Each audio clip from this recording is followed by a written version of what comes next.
So I'm going to break this down from a few different angles, not so much from the front because it's harder to tell here, but the only thing I would change here in the setup is move the feet in a little bit. I see you're deadlifting with double overhand grip. Totally fine for the purposes of what you're doing. I deadlift with a mixed grip, so I have one hand that's under the bar instead of over it. Typically that will be your non-dominant hand. Mine's actually the opposite. I use my dominant hand underneath, but that's not how I coach it. It's just something that I kind of grew into over time.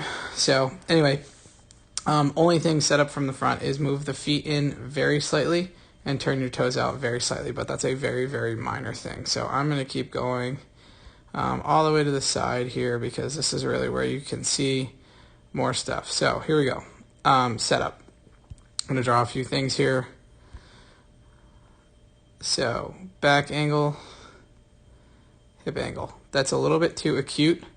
What I'd like to see is the hips be a little bit higher. So maybe something like that, and then the back angle would be a little bit higher. So just open that angle a little bit. Really the only thing you have to do there is bring your hips up at the starting position. So right now, there's a couple things that I noticed. That is the biggest one by far.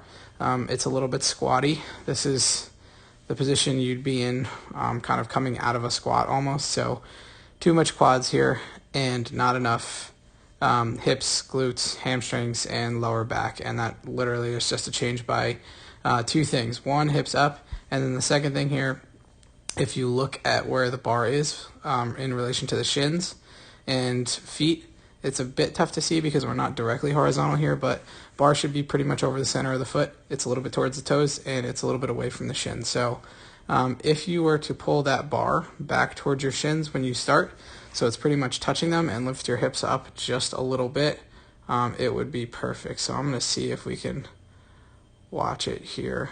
And you can see as you do this, it's very slight, but the bar has to actually go around your knees. So the bar path is going to go out a little bit, and then it's going to come back in as you pull up.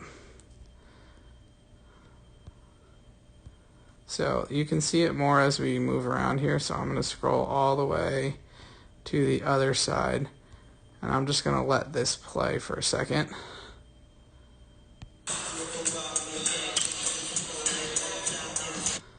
And then we're going to back it up. And then I'm going to play it in slow-mo. And watch even from this angle how the bar path, it goes out and around the knees and then comes back in. See, it seems kind of slight, but as you get heavier in weight, that's going to make a huge difference. So same thing from this position. You can see that bar is way out away from the shins. It should be basically touching your shins. So same issue with position. The good thing is it's consistent. It just has to be changed. So hips up a little bit higher. I would like to see the shoulder blades retracted just a little bit more to keep the upper back tight. But I think if you just get your hips up from the start, get that bar in closer to your shins, then that's going to help a lot of things.